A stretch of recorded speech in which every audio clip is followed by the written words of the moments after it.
So welcome, Chris Knutsen. Yes. Who's the superintendent of Florence Unified. He's a friend of ours for a while, and you're going to share with us more about leadership, right? Talking about humanity, right? Human alongside tech.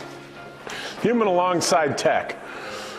Michael was so right at the beginning, talking about joy and you know, the importance of having that in an organization, as well as relationships. And you know, I've been in public education for 31 years, and now I wonder what happened. I become the oldest person in the room. It happened very quickly. And you know, there was a time during my 31 years where I think the stars aligned for us. And you know, I've been listening to Leilani preach for the last few years in regards to something like, will we let human teachers be human? Will there ever be a day when human teachers are used precisely and fortuitously only for their human qualities? Never leave any student behind, but work like maestros of direct instruction. You know, I got lucky enough to become a principal in 2008, and I was the 7th principal in 9 years at Florence High School, and the school was struggling. And you know, when I talk about the stars aligning, there was a group of people that all came together, and I think we came close to accomplishing this, you know, of the idea of trying to not leave any kids behind. We initially tried to do it from the top down and bottom up approach, where we first wanted to take the ceiling out of our school so that all the high flyers could fly as high as they could go. We added the International Baccalaureate program. It's a rigorous program where kids test in 6 areas, and you know, at a high school level with 900 kids, it becomes difficult when you're talking about the master schedule, when you may have 3 high flyers in this area, or 2 in this area, or 4 in a high flying foreign language class. So you have to get very creative in how you address taking the ceiling out of the school. So we had to have an excellent master planner who could address the individual needs of all of our students. So sometimes teachers would be teaching 3 different levels of the same subject in the same class period. Sometimes we would have to, like for instance, if we couldn't find a math teacher, we would have to think outside the box and maybe use ITV and hire a parapro and then switch them back and forth every other day. But we had to think outside the box on a lot of those things. And from the bottom up, we wanted to identify our bottom quartile. And I heard Leilani talk a lot about the word time. And, you know, we addressed the bottom quartile by capping classrooms at 18 kids, and we would add a parapro in there. We called it triage. And the teacher would teach face-to-face in ability group 6 kids out of the 18, while another group of 6 would be doing relevant practice, while another group of 6 would be getting assessed by the parapro. And we increased the amount of time in those English and math classes to double block. So of course, when our kids are behind academically, we have to figure out how to put more time in so that they can master the concepts. To take it one step further, we added a 35-minute period in the day that we called remediation. So this is where technology really helped us. We became a one-to-one district back then, and every Friday we would formative test our students, and then my math department chair, she's sitting back there, she's now a principal, she and the assistant principal would create rosters for the following Monday, and the kids that didn't pass those formative tests, they would be retaught the material in remediation, while other kids would, you know, go to various teachers for help. So by doing this model, if you look at over the course of that 5 years, you know, in reading, we went from a 68 to a 91% pass rate. In math, we went from a 47 to an 80, what is that, a 70? And then in writing, you can see the progression there in science. But by doing this model, I think that, you know, we were able to address, you know, when you think about equity, when did equity and SEL become a bad word? I mean, if you listen to our politicians a lot of times right now, you hear them saying that equity is a bad thing. It's all about equality. Well, you know, when you try to educate people on what equity really is, I love the visual of, you know, education is this fence that's 5 feet tall, and you might have a high flyer that's 6 foot floor, you can see over the fence. 6'4", you can see over the fence, but you might have some other kid from the bottom quartile that is 4'2". How do we build more time? Maybe teach kids in different ways in order so that they can get the concept, so we can lift them up and look over the fence. That's what equity is. So when we hear in the news or politicians talking about, we don't want equity, we want equality, I'm like, when did we get so ignorant? I mean, we all got in this business because we care about kids. And to not take that 4'2" kid and lift him up and let him look over the fence, why would we ever not help that child? So the idea of bringing humanity, some of the things that our teachers would do, you know, of course, when you only have 18 kids in a high school English or math class, do you think those relationships can be built easier than if you have 35 kids in that classroom?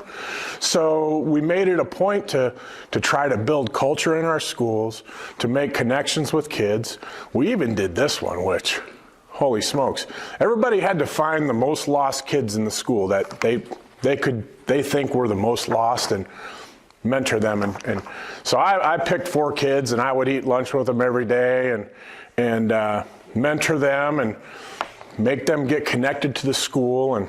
And of course, 4 of them stole a key from the maintenance guy, and they broke into the school one night. But you know, you still want to mentor them. You still want to make connections with them.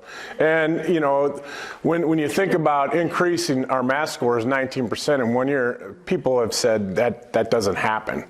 Well, it does. It can happen if everyone that's in that building is committed to, you know, building relationships with kids and finding out where kids are and try and lift them up, and it may take a lot more time, you know, but I think, you know, looking at you preaching and this definition of will we let human teachers be human, I think the stars were aligned in over a 5-year period, and I think that happened, you know. And I got a couple people here who were teachers at that time who are now principals. So the idea is, can we duplicate the formula? And we did this during a time when the recession hit. Our funding, like our capital funding, was cut from $4.8 million to $500,000, but we still were able to get those results. And it's about, we really took an elementary model and we found the best reading teacher, the best math teacher that could make connections with kids, and look what happened, even though our funding was cut drastically.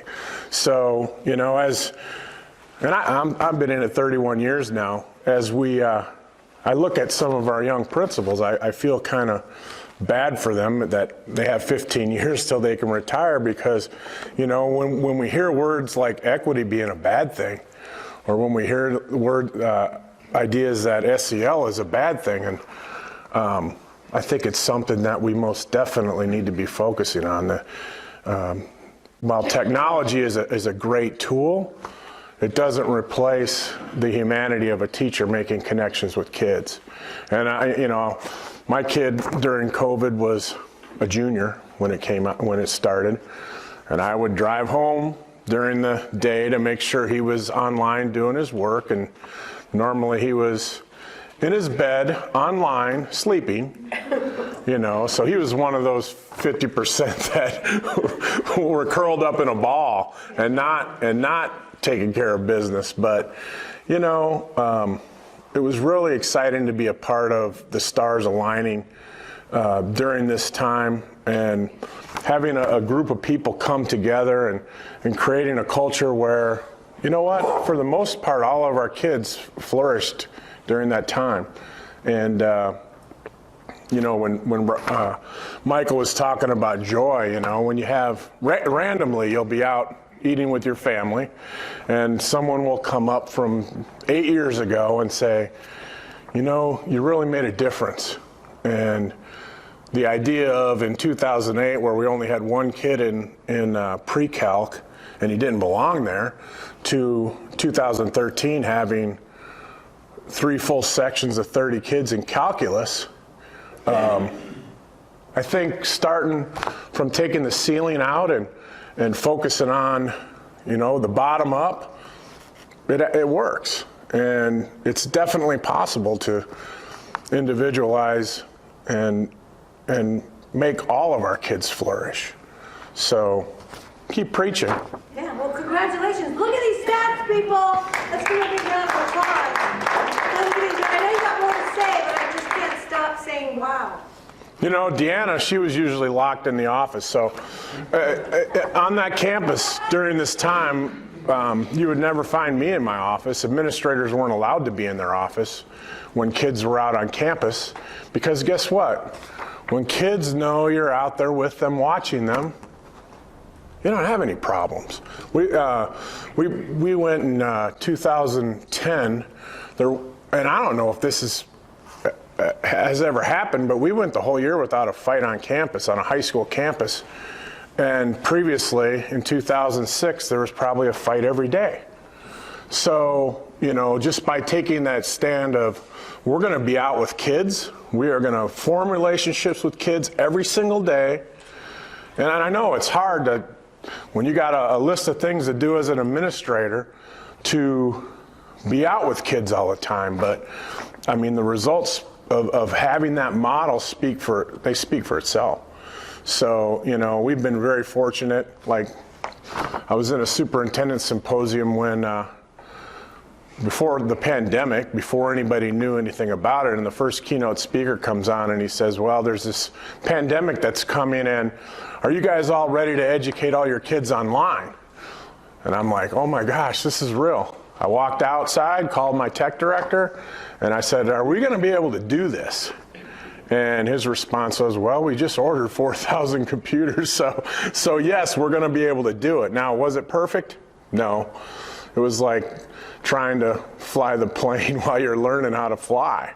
But, you know, we all leaned on each other, superintendents, tech directors, and I think we did about as well as we could have done during this time. But I don't know, Deanna, do you have any, since you were in the trenches, do you have anything to add about the humanity and what we did to make connections with kids? It sounds silly, but truly, like, forming those relationships. I don't know if you know Florence. It's a small town south of Phoenix, almost to like halfway to Tucson, and it is a prison town. There's 10 prisons there. Nobody wants to go to Florence because you know it's a prison town. But it doesn't matter where you go in the state, you will find someone who is connected to Florence. It's the strangest thing ever. And so we can go literally anywhere, and I will always find somebody that's like, oh, remember when we did this at Florence? Yep, totally remember. And my kids get annoyed by it. But the relationships, and now, I mean, I know I'm in a small community, but the kids that I had during that time are now parents, and I'm the principal where their kid goes. And so that relationship with that parent is already built. I know it's not always found in like a bigger school or a bigger city, but it was definitely the key to all of it. Well, and when you start having this type of success, it just snowballs. Another thing we did was those teachers that taught triage reading and math, on the day that we get the results back from the standardized testing, they would create gift bags. And they would go out across the campus and go into each kid's and interrupt the classroom and give the gift bag and say, and stand them up and celebrate their success. And when you have that type of an atmosphere, it just kind of snowballs, you know. And also when you take the top out, your high flyers fly and everyone else rises up with them. And that's kind of what happened. So I don't know if, I know I'm the oldest guy in the room, but if you guys ever have a... I'm a girl, I'm older. Oh. If you ever have any questions or want to speak to somebody in our technology department about, you know, technology was something that was a tool that really helped to elevate us, but the human piece is the most important piece. And I don't know, any questions? Good job. Any questions? People? Randy? What do we want to know? How was leading it? It was... You actually started something. What did you do at the beginning? Well, you of course, I was almost fired 3 times. You know, because some people don't like change. No. You know, and you just set a path and you go and you try to surround yourself with people that are smarter than you, which I did. And when that happens, you know, it becomes this snowball. So it was the most fun time in my 31 years. I can tell you, he was approachable. Like, we wanted to try new things, and he would go explain what we wanted to do. He'd ask us some questions, and then he'd let us go. And definitely something that I've learned from him is letting educators be professionals. You are the math teacher. He didn't teach math. I was an English teacher. I have no clue half the things that we said. But if we believed in it and had a plan for it, he would let us go and do what we wanted. Yeah. And there's not a lot of people that will. Try to not hold back the creativity, you know, I mean, we had some brilliant educators on that staff, and sometimes you just gotta, you gotta take the risk. We kind of threw caution to the wind. There were some things that we did that, quite honestly, I probably should have been fired for, but, you know, we threw caution to the wind, and the kids embraced it. They want safety. They want to be successful. All kids do. And when I hear about equity being a bad word, I'm like, well, where are we going with this? Are we trying to create a caste system? Is that what we're trying to do? Create a caste system of the haves and the have-nots? Or do we want every child to be able to realize, you know, economic success and be a part of the American dream? I mean, I thought that's what America was about. Yeah, but you did something very effective about that, more than most are doing nationally, and that is you looked at time as the inequity for a large part of it. Absolutely. So most people, when they're defining it, are defining it merely in racial terms. Yes. They're not looking at the embedded design of the system itself as the forming structure of inequity. Yep. So that's why you're hearing that. And you did something about it. Absolutely, we did. Yeah. It was fun. Yes. I love your scores in reading from 81% up to 91%. That's awesome. What do you think attributed to that little jump in growth right there? I think time. Time. You know, if a child is having difficulty with reading, you have to give them more time to catch up. And the teacher was phenomenal. She was a phenomenal reading teacher, and she made connections with every single kid. And you know what? When that happens, kids want to please their teacher. They want their teacher to be proud of them. So I think that's what happened. 68 to a 91 over 5 years. You know, and as you're in the trenches, and even after, you know, moving up into assistant superintendency, you don't ever tell the story. You know, that's why I appreciate you allowing me to come and tell this story, because the formula is something, and I've even talked to like legislators about the formula. And it's all about the resources. So of course, when the recession hit and $1 billion was cut from public education, Guess what happened? We no longer can afford that parapro in that triage class. So guess what happens? That class of 18 where teachers teaching face-to-face with 6 kids that are ability grouped, that teacher now has 31 kids in there. So, you know, when I hear that we're wasting money in public education, it's all about the resources. There's so many places that have similar successes with similar models or maybe different models, but there's definitely a formula. And the human quality is, again, like you said, relationships is the number one piece. And then I listen to you say that these kids don't want to, they just want to get a text message. And I'm like, well, I'm glad I can retire. But I think that what you've done is if you created a caring, home-like environment that is actually loving on these kids, then what I say is, if you take that I just want a text message thing in context, because you've put them into a channel that they can have. Yes. Right? Everyone wants love. Everyone wants to be cared about and people to be excited about them. So that's the exception to that rule, right? Because if you've created that environment, then you've created a homeschool on a bigger scale. Absolutely. And guess what also happens? As you focus on leadership across the district with kids, like when in 2008, the kids that were put into student government were not actually elected into student government. They didn't run for student council. Kids were placed in it as an elective. And none of them wanted anything to do with being leaders on the campus. So as we changed that model and then focused on leadership in all the various programs, what happens is the kids will take over. They'll take over the school. So I would always run our assemblies, and finally in year 3, student council comes to me and says, Mr. Knutsen, we're tired of you running the assemblies. Can we run them? I'm like, I've been waiting for you guys to come to me and say this for 3 years now. So that was like a moment when I'm like, all right, we've reached it, you know, where they're taking over the school. And here it is, 15 years later, same things are happening.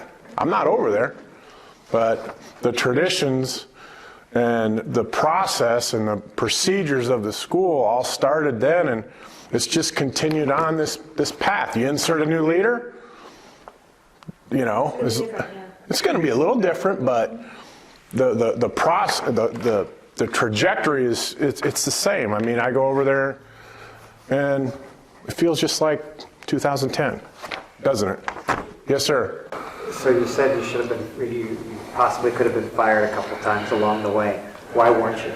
I don't know. I mean, that's a real question, though. Like there was an element of trust in there. Absolutely. Along the line. So what were the elements about what you were doing that allowed that trust? I think the word trust, people began to, you know, initially when you come in and you flip a place upside down, everyone's like, wait a minute, what are we doing? Well, if you stay the course, and we did, I mean, there were some growing pains in the initial, you know, first 2 years, but I had a superintendent who